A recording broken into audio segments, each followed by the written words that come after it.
Hello Kalaminians! Today I'm gonna eat steamed rice. You know what? Steamed rice is not that white rice, that white cup of rice that people think it is. If you're from Cebu, if you say steamed rice refers to that delicious bowl of rice with a sauce, with pork, with shrimps and veggies. It's like a meal of its own. So check this out, guys.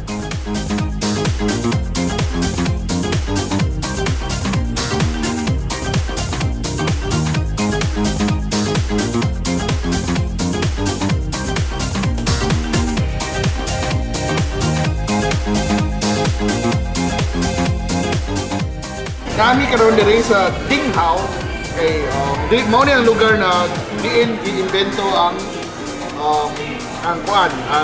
steam rice. Kaning Dinghaw nag-open na sa 1969 pero kanila yung bagong branch sa Robinsons bago rin nag-open pero ang Dinghaw gyud usa sa nag-invento sa steam rice kaya dayon this steam rice has been one of the main dishes that built a restaurant chain that until now is one of the favorite among Cebuanos.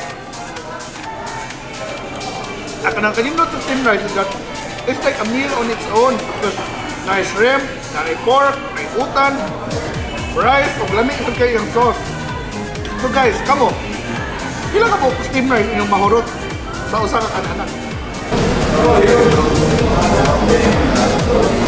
Another version sa ilang steamed rice is their spicy steamed rice. Mano din yung bag-uron, nahalang na siya daan kaya kuman, kailangan magbutangag hanghang, so may pag-ilan lang ipahangdaan. Oh, one of the best partners sa steamed rice is siomai. Okay, partner or gusto mong katong lumpia Shanghai. So, kamo, kung sa inyong ganahan pare sa steamed rice?